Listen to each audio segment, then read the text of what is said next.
अस्सलाम वालेकुम वरहमतुल्लाहि वबरकातुहू। नाज़रीन हज़रात, मैं आपके साथ आपका मेज़बान अब्दुल वाजिद और आप देख रहे हैं तस्नीम टीवी। चलिए नाज़रीन, रुक करते हैं आज के बुलेटिन की तरफ। जम्मू कश्मीर के ज़िला राजौरी में फौजी कैंप के बाहर 2 शहरी मुश्तबा हालत में मुर्दा पाए गए हैं। इस मामले में शिमाल कमान ने बयान जारी करते हुए कहा कि राजौरी में मिलिट्री अस्पताल के करीब नामालूम अक्सरियत पसंदों की जानिब से सुबह फायरिंग के वाक़े में 2 अफराद हलाक हो गए हैं।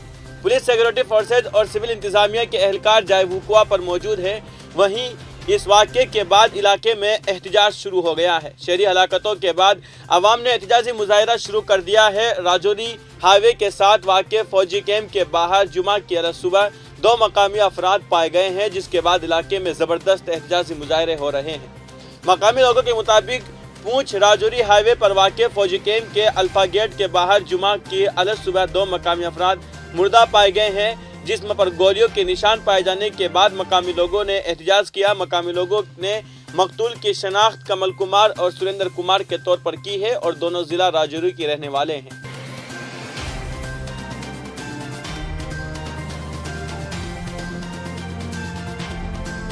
अब रुक करते हैं अगली खबर की तरफ।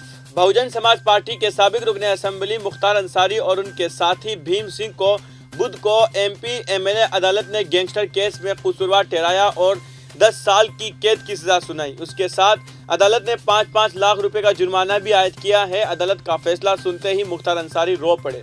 काबिल जिक्र है कि मुख्तार के खिलाफ दर्ज गैंगस्टर केस में फैसला 25 नवंबर को सुनाया जाना था, लेकिन मुताल्लिका अदालत के जज के तबादले के बायस फैसले के लिए 15 दिसंबर की तारीख मुकर्रर की गई। मुख्तार अंसारी के खिलाफ साल 1996 में सदर कोतवाली में दर्ज गैंगस्टर केस में जरा और गवाही पीर को मुकम्मल हो गई। उसके बाद एमपी एमएलए कोर्ट ने बुध को माफिया मुख्तार अंसारी और उसके साथी भीम सिंह को कसूरवार ठहराया। इस केस में कुल 11 गवाहों ने गवाही दी। अदालत ने दोनों को 10-10 साल की सजा सुनाई है। उसके साथ 5-5 लाख रुपए का जुर्माना भी आयद किया है।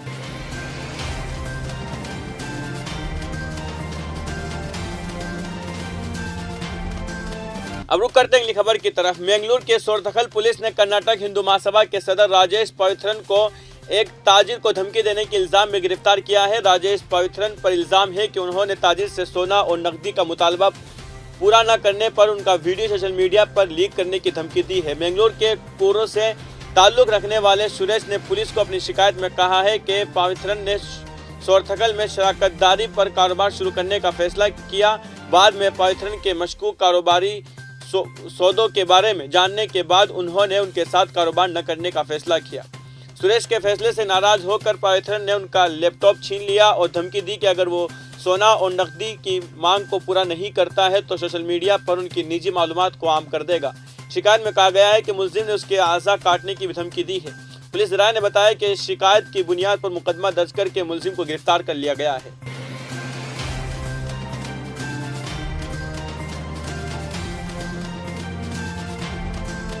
अब रुक करते हैं अगली खबर की तरफ। भारत और चीन के दरमियान जारी सरहदी तनाज़ुर की वजह से फिजाइया को तमाम 36 रफ़ाइल मिल चुके हैं। आज 36वां और आखिरी रफ़ाइल जेट भारत पहुंचा। भारत और फ्रांस के दरमियान कुल 36 रफ़ाइल लड़ाका तैयारों का मुआहदा हुआ था और फाइटर जेट रफ़ाइल की आखिरी किस्त भारत पहुंच गई है। उसके साथ ही भारत और फ्रांस के दरमियान रफ़ाइल सौदे की तकमील हुई। भारतीय फिजाइया ने बताया कि जुमेरात को 36वां रफ़ाइल तैयारे ने भारत में लैंडिंग की और इस तरह तमाम 36 रफ़ाइल जेट भारत फिजाइया का हिस्सा बन गए हैं। फिजाइया ने जुमेरात को बाज़ाब्ता तौर पर बताया कि रफ़ाइल सौदे का ये पैक मुकम्मल हो गया है। 36 रफ़ाइल लड़ाका तैयारों में आखिरी तैयारा जुमेरात को फ्रांस के रास्ते से मुत्तहिदा अरब इमारात पहुंचा। वहां रफ़ाइल ने एयरफोर्स के टैंकर से तेज़ रफ्तार ईंधन लिया और फिर भारत में लैंड हुआ।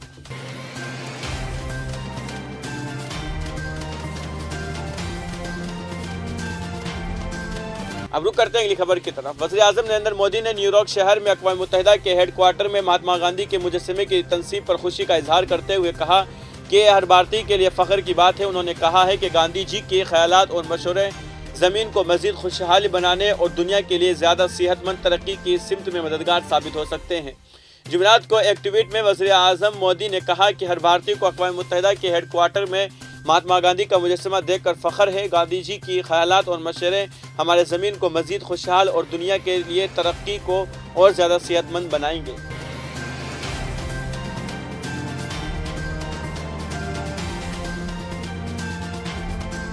अब रुक करते हैं अगली खबर की तरफ। कतर की मेजबानी में होने वाले फीफा वर्ल्ड कप 2022 में मोरक्को फुटबॉल टीम शानदार कारकर्दगी की वजह से सुर्खियों में है।